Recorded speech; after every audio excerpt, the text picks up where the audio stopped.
So stunningly beautiful. Host Matt Baker is with us now. We were just talking before, and after watching all of these TV shows that are very kind of can be slightly depressing, full-on or traumatic, to just sit and watch this and revel. It's an antidote, isn't it? It just takes you there, and the landscape is just incredible. Eryri, Snowdonia, you know, it's just breathtaking to be there. And this farm, 600 acres of the most nature-rich farm that the National Trust have in Wales, and that is what is on offer. I sort of jokingly described it as X Factor with sheep dip, but the reality is, it is a sort of talent show in a way, in that all of the contestants have applied to be the tenants on this farm. They all want to farm this land, in theory, for the next 15 years. And hopefully more. And so one of them, one of the couples, will be given that at the end. They will win the opportunity, or win that tenancy. Yeah, that's it. I mean, that's what it's like, a practical job interview. So the National Trust... On telly. Yeah, well, yeah, exactly. But, yeah, these are all real hopefuls. They desperately want to farm and have this opportunity. But the thing is, you know, that I suppose these days you've got to diversify in a way to make a farming business pay. There's so many assets available with this place as well, because there's a bed and breakfast that's connected to the farmhouse itself. These little bothies, which are these little converted sort of cattle sheds dotted around the landscape as well, which adventurous walkers like to go and stay in. So they can rent out for like 40 quid a night. There's ancient woodland there. There's this unbelievable lake that they have access to. Yeah. And it's in the foothills of Eryri, Snowdon, you know, Wales's highest mountain.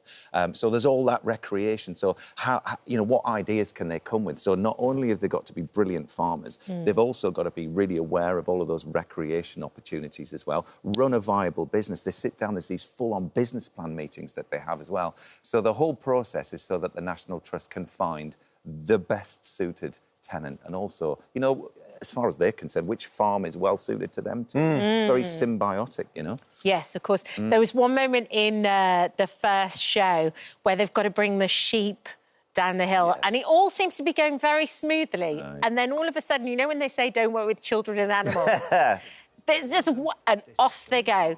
They scatter, and you jump superhero-like over this wall to try and help out with the rescue. That was your gymnastic background. Oh, I know. Well, that's it. Well, the thing is, this is not meant to be in any way a stitch-up for all of them. You know, I'm desperate that they all show themselves in their best possible light. So when you need to help out, you help out. You know, in this week's episode coming up, I'm lambing at like 2 in the morning with them as well, because that's what you do in the farming community. And actually, you know, as well as their actual practical abilities, the National Trust are looking for the right kind of people as well. And how do they react when things go wrong? And, you know, how well do they fit in? I was quite surprised, Matt, that the range of the people that have applied, you've got a couple of really experienced farmers that bring their own farm sheepdogs with them, and then you've got 1 or 2 that have got very little experience of farming. They just really love the idea of changing their life and trying something new. Yeah, well, the Trust are very up for giving people opportunities too. And, you know, what one particular person is George, who is a builder, and he can build anything. But obviously looking after the National Trust buildings are really important too. And he's really into the running side of things. He's like an endurance runner.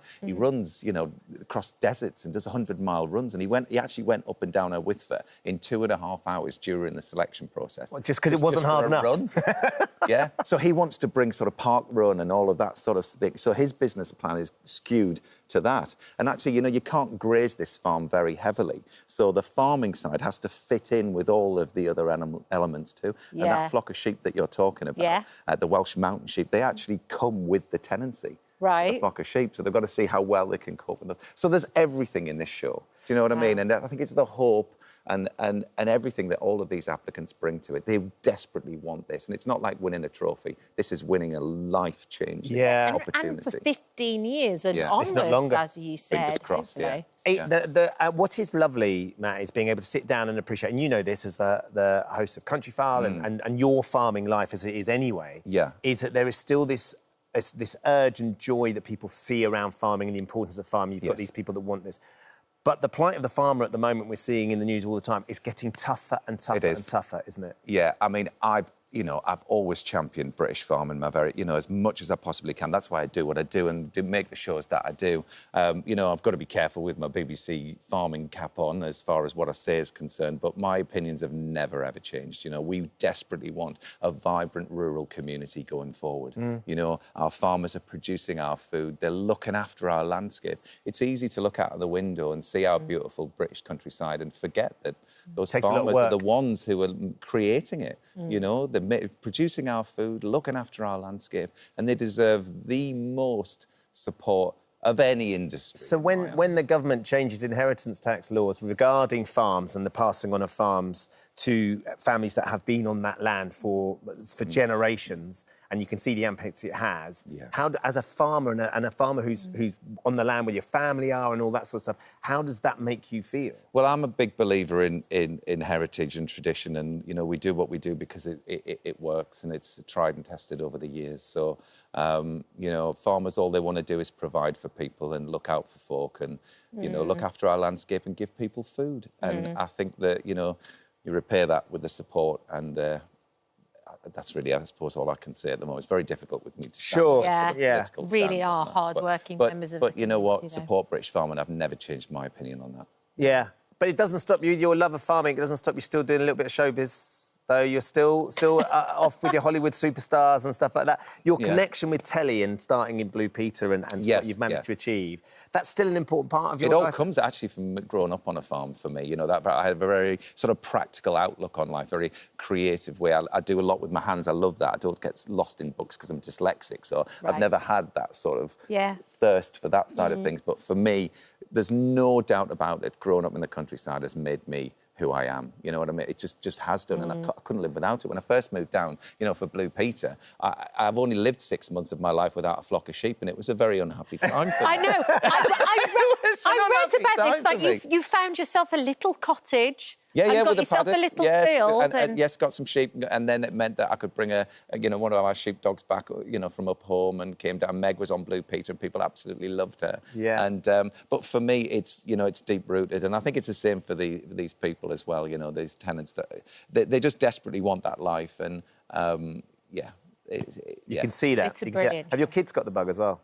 Yeah, I mean, they've never lived without a flock of sheep. They're very lucky. You know, I feel like I work hard to try and give my children the same upbringing that I had, and all those kind of lessons of responsibility. And you don't get it anywhere else than on farms. As you say, you know, when you were just talking to Kat about that feeling of lambing, you know, those experiences are just... They're incredible, and they stay with you forever, you know. It's so base. I think that's what we all hanker after. I used to say it was such an amazing experience, and every time I used to go back to the farm, I could tell that the sheep used to look at me with a sort of rice like a knowing eye. He looked after us. Here he comes. He's a city boy, but he's got farming. Yeah, exactly. The shepherd by name. Dream on. Our Dream Farm with Matt Baker continues at 7:15 this Saturday on Channel 4. To be fair, I think what Miller and Rowley used to say was the sheep used to run the other way when they saw me coming. Not again! Smelt a bit. More of a sheepdog. Thank you for visiting our This Morning YouTube channel. We upload new content every day, so go ahead and hit that subscribe button so you don't miss out, and we'll see you in the morning.